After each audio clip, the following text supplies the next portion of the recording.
Hey guys, it's Chris here, and I wanted to take a moment and shout out our newest Patreon members.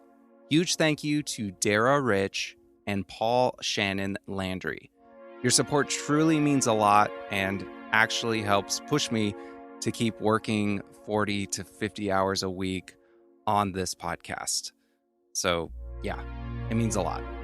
All that to say, if you're a fan of the podcast, Patreon is not only a great place to support the show, but also gain access to all the episodes completely ad-free for just $1 a month.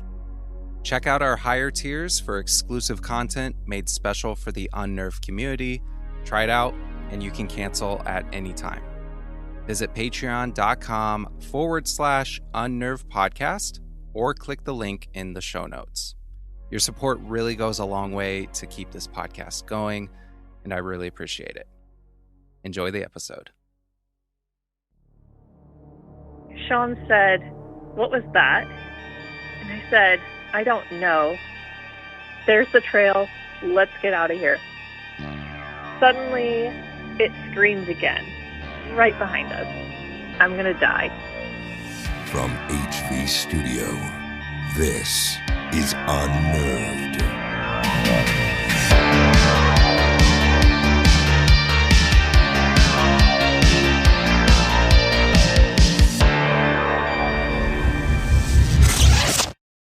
This episode is brought to you by Shopify.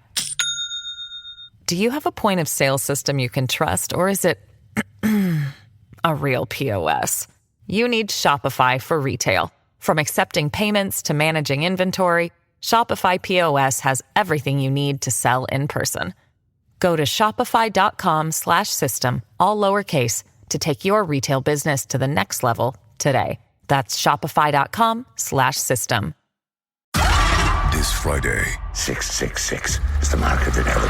the first omen is deliciously disturbing. You must be very careful, Margaret. Bad things will start to happen. Evil things. An unchained cinematic beast. This church will stop at nothing to maintain power. No, don't. And the most terrifying movie of the year.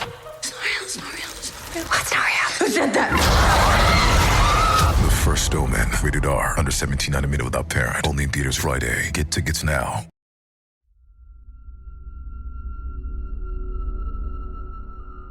Welcome back to the Unnerved Podcast. It's where normal people share their abnormal stories, and if you enjoy true stories of the strange and terrifying, then you're in the right place. I'm your host, Chris Fricky. When was the last time you went for a hike in the forest at night? Was it a camping trip? Or maybe a midnight stroll to stargaze?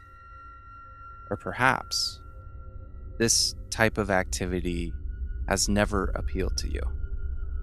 After all, why would you wander into a forest at night without being able to fully see your surroundings? It's likely that nothing would happen, but what if someone or something was lurking in the shadows, waiting for an opportunity to strike?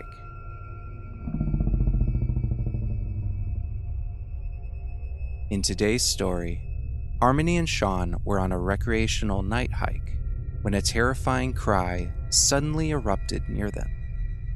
As the sound came closer and closer, it was clear they were not alone, and the creature stalking them could attack at any moment. This is her story. My name is Harmony Lawrence, and this story takes place in Olympia, Washington at the Evergreen State College.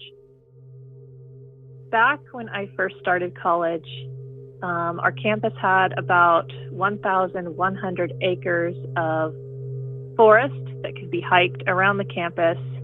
But because me and my friends frequently were busy during the day with jobs and classes, we usually only got out to hike at night.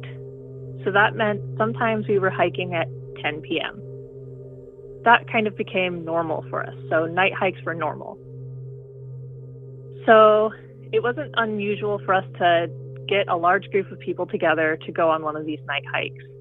And on this particular day, which was actually the day before Halloween, we were getting a group together. And unfortunately, one by one, a bunch of people had to drop out because there were a bunch of tests taking place soon and people needed to study for tests and things like that. Eventually, it was down to 3 of us, my friend Colin, and then a mutual acquaintance friend, Sean. And Colin eventually dropped out and said, okay, I know you and Sean don't know each other very well, but you guys should still go hiking. You should still do it. So we did.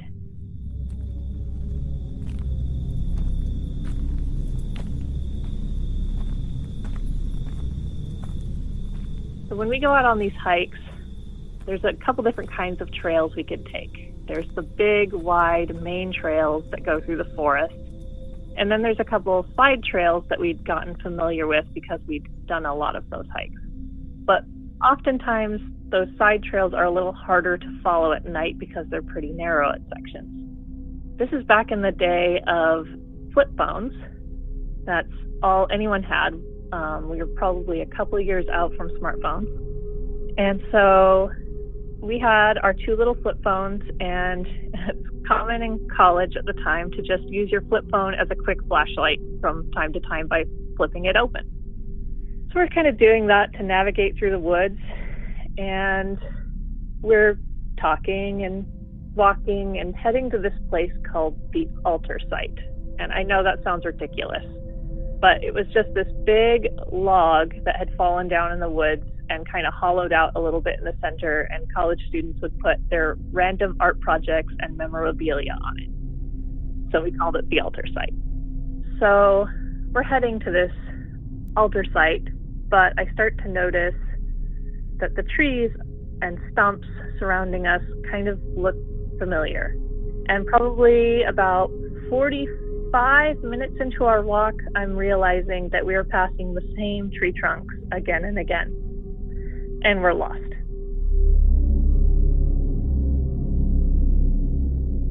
So this section of woods is surrounded by 3 roads and water. Water on one side, 3 roads on the rest. So if you walk through the woods long enough, you should be able to reach water or roads.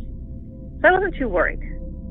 And I pretty much said, well, I think we're walking in circles, so we might as well start walking in a straight line and we'll eventually get out of this place.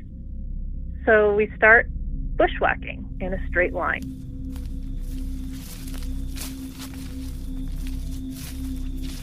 And this is the Pacific Northwest.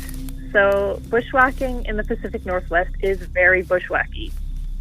And there are salal plants that grow really tall and get really hardened by the windstorms we have. And there's big evergreens that we were kind of bonking into the branches of. And then there's marsh and rivers. And I'm pretty sure in the next 45 minutes, we walked through about 3 marshes and 2 rivers on our way through the woods trying to find our way out. So we're sopping wet pretty much from our calves down and pretty blustered from going through all these bushes.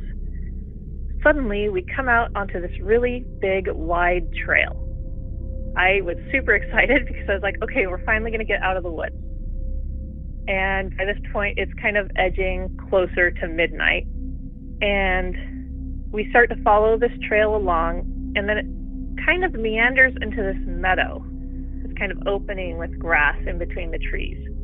And we kind of lost sight of the trail at that point, and it kind of seemed to become thin and kind of go through the center of the meadow. So we kind of followed that along and weren't really sure where to go, and thought we saw the trail heading into the woods on the other side.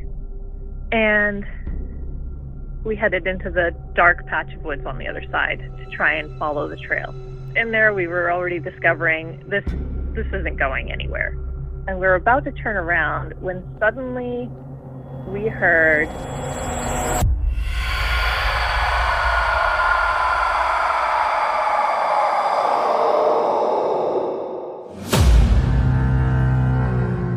we just kind of froze. said, "What was that?" And then I said, "I don't know."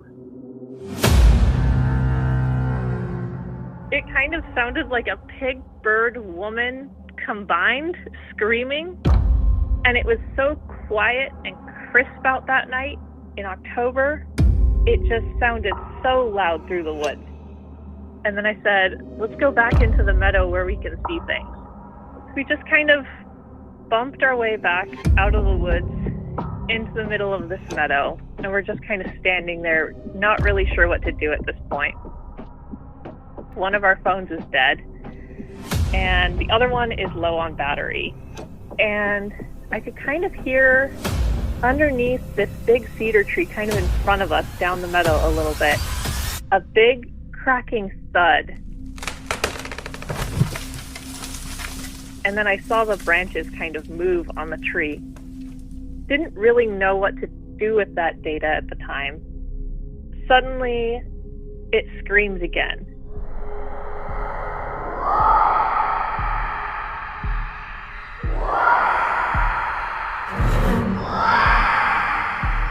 And it just went on for up to 10 seconds. It felt like forever. I turned to this man that I hardly know and I hug him because I think at that point I was like, I'm gonna die. This is the last hug I'm gonna get. Might as well make the most of it. And when I hugged him, I noticed behind us, the trail kind of went around the bend and continued up through the trees, which is why we missed it when we walked straight into the meadow. And I was like, there's the trail, let's get out of here. So we start walking back to back up this trail. Sean was walking forward, I was walking backwards. And I had the only working phone at this point, and it was low on battery. So I was just opening my phone and closing it and kind of flashing it behind us to just kind of make like a spot of light every once in a while so that I didn't completely drain it all at once. And it's October. There's leaves on the ground. The leaves have all been trampled on this main trail section pretty well. So when you're walking down the center of the trail over all these leaves that have fallen on the ground, you don't hear any sound because they're all flattened. But on the sides of the trail, there are fresh, crisp, crunchy chunks of leaves that haven't been tread on. When I'm walking backwards up this trail, I am hearing this thing crunching into the leaves on one side of the trail.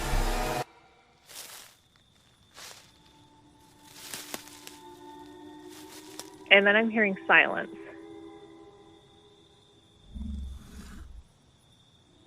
And then I'm hearing crunching on the other side of the trail. And it's kind of moving slowly back and forth between those sides of the trail and the leaves. I would say it was no more than 15 feet away. It was really dark in the woods. We're probably about halfway up this trail, or even a little further, and suddenly hear it scream again. And it was right behind us. Sean started running. And I started running too. And I'm wearing a hat, and it falls off my head, and I'm not joking, I went back for it. Stupidest thing I've probably ever done. Get my hat, and we just ran for 20 seconds straight. Suddenly we came out of the trail into this really big meadow that we were familiar with, and it's right next to the road. So we just ran all the way across that meadow to the road and then started walking back to campus. I just remember we were just completely shook up at this point. We were walking and I was like, I've never heard anything like this in my life. I don't know what this was. I spent a lot of time in the woods. This is a new one for me. And while we're walking up, you can hear something scream, but it's way far away at this point, further out in the woods. We just kept heading back to campus. And by this point, it's like, Halloween day. we're like, okay, this is crazy. We'll talk about it in the morning. Let's just go to sleep in our respective rooms and we'll figure this out. That night I went back to my room, and I have a roommate, so I'm like quietly, under a blanket, pulling out my computer and trying to, like, with headphones, listen to different bird sounds on YouTube, trying to figure out what this thing was. The next day, we all get together and we're talking about what happened, and people just went nuts over it on campus. And we're like calling it the Banshee in the Woods, like somebody wanted to make a documentary out of it. We took people back through the woods to try and like retrace our steps, and we think we did a pretty good job, at least to the point where we found the main trail. Couldn't really figure it out past that point. And it just kind of settled into this thing where for a couple of years we just told this story to people. We'd be like, yeah, it was here, and we heard the sound, and we'd kind of recreate the sound. And then finally, I was talking to a friend of mine who grew up in the woods of the Olympic Peninsula. He's like, oh yeah, I've heard that sound before. That's a cougar. Well, sure enough, I look up cougar sounds because I hadn't even really considered a cat by that point. I was still stuck on the idea it could have been a bird. And it was definitely cougar sounds. After that, Sean and I did end up dating and getting married, and now we have a kid. I could say that trauma bonded us.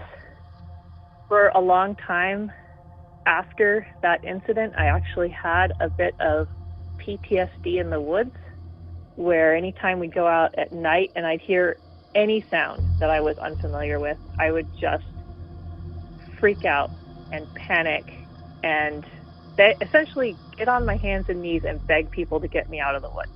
And that's not a response that I had had before this point. I'd actually spent a lot of my childhood around the woods, even taking night walks and being alone out there. Since then, it's been about a decade and a half, in 2006 actually. And it took me a really, really long time to get comfortable going out in the woods again, especially at night. And I actually had my first backpacking trip since that incident, like in the true backcountry areas, last fall. And I did all right. In fact, it was kind of crazy that night. The entire woods was rising with sounds and big lumbering things, and we even had like some barred owls get in a fight right above our camp and screech at each other like monkeys. It was nuts. And I did all right. I had to get out of the tent twice that night, go to the bathroom, no freaking out. It was fine.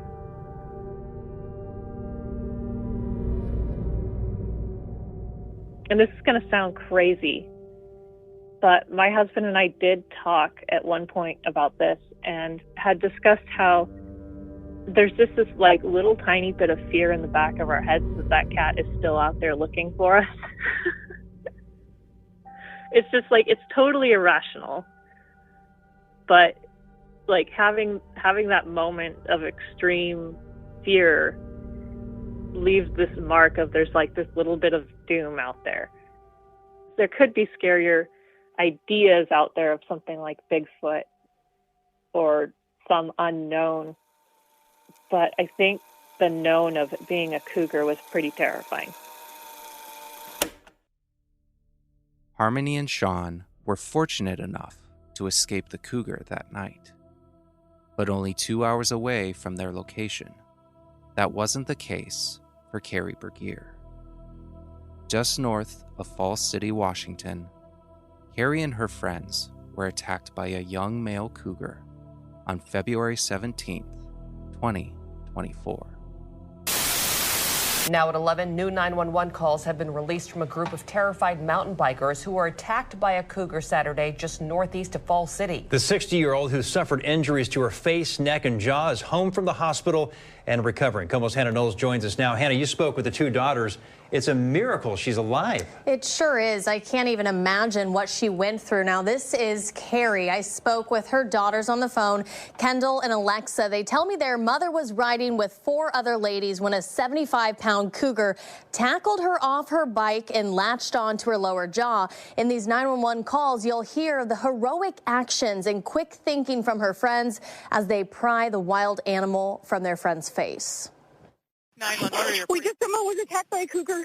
One of our teammates. Where's the cougar at? It's on top of her, and they're killing it. New 911 calls from the King County Sheriff's Office take us back to the trail where a cougar attacked a bike rider near North Bend. They're killing it with a stone. Who's killing it? The other people? My teammates. There's 4 of them, and one got attacked. You hear the 911 dispatcher try to calmly talk to the caller. Your phone keeps breaking up, so I can't quite understand. I know. I don't have any service. I don't know where to go. Through the static, chaos, and fear, you hear the caller try to explain their location as the cougar remains on top of their friend. You're holding a cougar down. We're holding a cougar down. Another call, just as frantic. We need a helicopter immediately. We need air helicopter immediately. We have a rider down, bleeding heavily in our face. We got attacked in the face. After 15 minutes, Carrie's daughter tell me the group of women are finally able to pull the animal from the teammate's lower jaw. Please, as soon as possible. He's still alive. With severe trauma to the face and permanent nerve damage, the daughters say it will be a lifelong battle and a long road ahead to recovery. But for now, as their mom heals at home, they're thankful she's alive. Chilling 911 calls there. Now, cougar attacks on humans are extremely rare in Western Washington, but experts say that they do happen. If you come face to face with the animal, don't run. Face the cougar and talk firmly to it. Try to appear larger than the wild animal. Do not take your eyes off the cougar or turn your back to it. The idea is to try and convince the animal that you are not prey, but potential danger.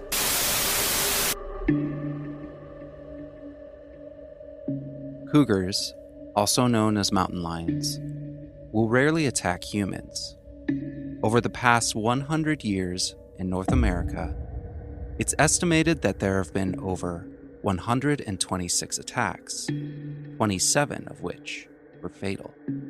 As with many predators, a cougar may attack if it feels threatened, or if it's protecting its cubs.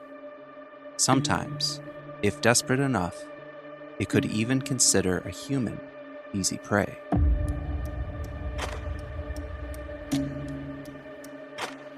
Cougars are notorious for being master hunters and stalking their prey for miles without being seen until it's too late.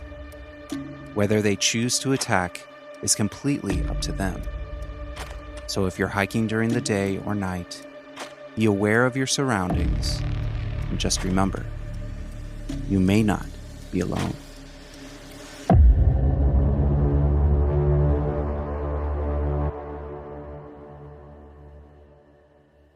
Thanks again for listening to Unnerved.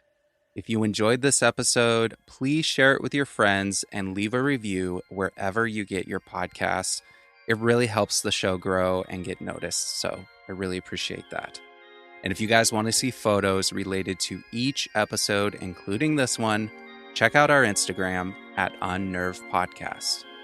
And if you want to hear more stories and creative content from Harmony and Sean, check out their YouTube channel at Sage and Dandy. Their channel link will also be in the show notes.